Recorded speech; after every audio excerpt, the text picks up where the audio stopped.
Miren, en el fondo de la escritura encontramos una tensión fundamental.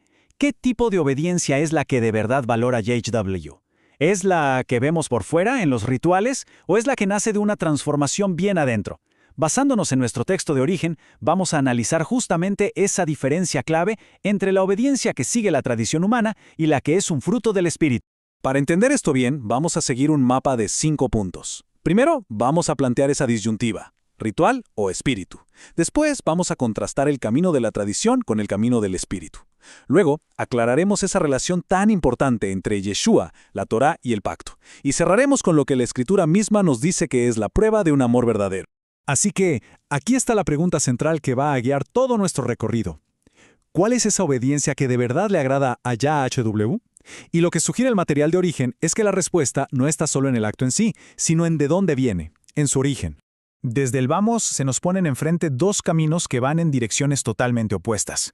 Por un lado está la obediencia por ritual, que se apoya en la tradición humana, y por el otro, la obediencia por el espíritu, que se fundamenta en la palabra de YHWH.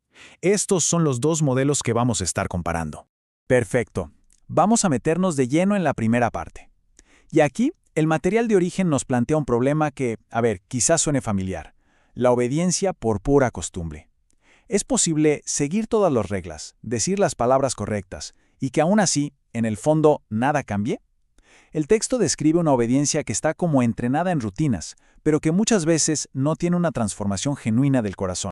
Y aquí, este pasaje de Romanos, es como la pieza central de todo el argumento. Fíjense qué clara es la división que hace. Vivir según la carne, y ya veremos qué significa eso, lleva a la muerte.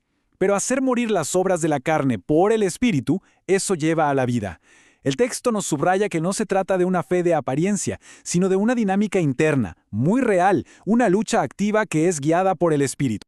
Bueno, entonces vamos a explorar ese primer camino, el de la tradición. Es aquí donde el seguir rutinas y reglas creadas por personas puede dar una apariencia de piedad, pero sin el poder real que se necesita para transformar una vida. Y esta imagen, la verdad es que lo dice casi todo, ¿no? Una figura en la oscuridad, con el título Apariencia sin poder. Así es como el texto fuente describe este camino, el de seguir reglas humanas que, irónicamente, muchas veces terminan anulando los mandamientos directos de JHWH. Ojo, aquí es súper importante que entendamos bien a qué se refiere la Escritura cuando habla de la carne. No está hablando del cuerpo físico, se refiere a esa naturaleza rebelde, esa inclinación que tenemos a querer vivir sin obedecer las instrucciones de Dios. Y es que el propio Yeshua fue directo al corazón de este problema. Él acusó a los líderes religiosos de su época de invalidar la palabra de Dios por poner por delante sus tradiciones. Este es un punto de quiebre en el análisis, porque nos muestra el peligro real de poner las reglas humanas al mismo nivel que las divinas, o a veces incluso por encima. Ok, ya vimos un camino. Ahora pasemos al otro lado de la moneda, el camino del Espíritu. Aquí es donde el texto de origen nos dice que está la fuente de la obediencia que de verdad produce vida, esa que nace del poder del Espíritu actuando dentro de la persona.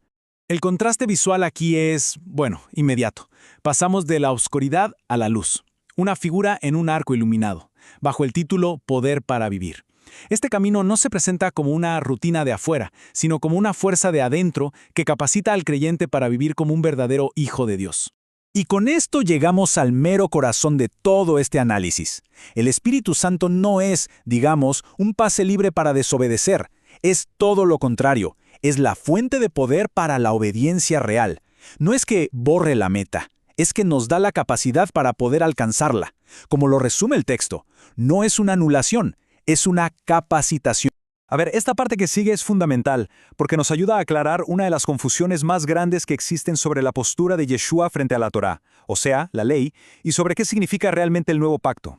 Escuchemos las palabras directas de Yeshua porque son una base sólida, un pilar. Él dice clarísimo que su misión no era destruir la Torá, sino llevarla a su plenitud, a su propósito original. Y esto es clave, porque si se malinterpreta este punto, todo lo demás se cae. La idea de que vino a anular mandamientos choca de frente con lo que él mismo declaró. Entonces, uno se pregunta, si no vino a eliminar la Torá, ¿cuál era el problema? ¿Con qué chocaba? El texto lo deja muy claro. El conflicto no era con la instrucción de Yach Urilán. Era con todo ese montón de reglas y tradiciones humanas que los líderes habían añadido. Esas mismas que, como ya vimos, llegaban a anular la propia escritura. Pero claro, alguien podría decir, un momento, ¿y qué hay del cambio de ley que se menciona en Hebreos?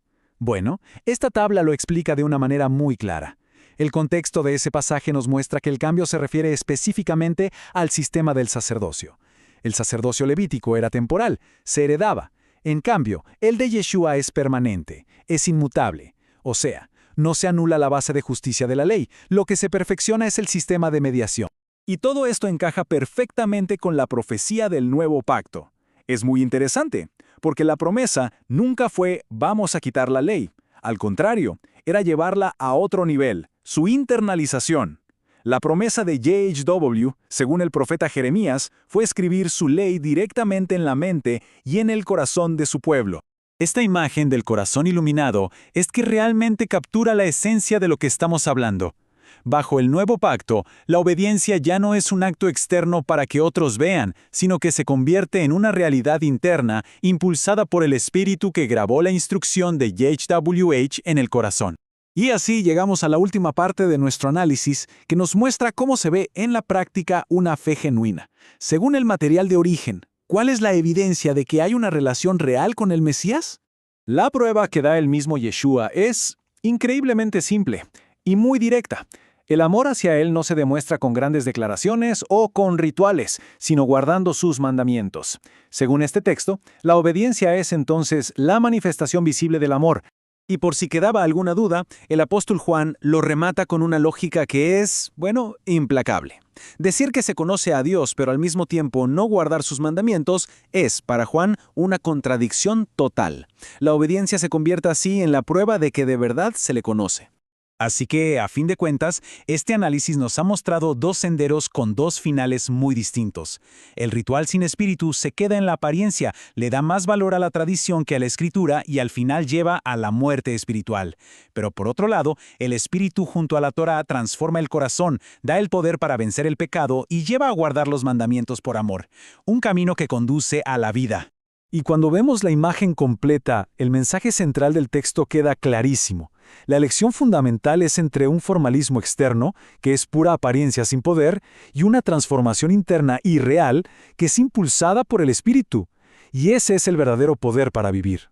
Y para cerrar, el material nos deja con esta pregunta para la reflexión. A la luz de todo esto, ¿cuál es la diferencia fundamental entre un acto externo de obediencia y una transformación interna del corazón? La respuesta que cada quien encuentre para esa pregunta, al final define el camino que elige seguir.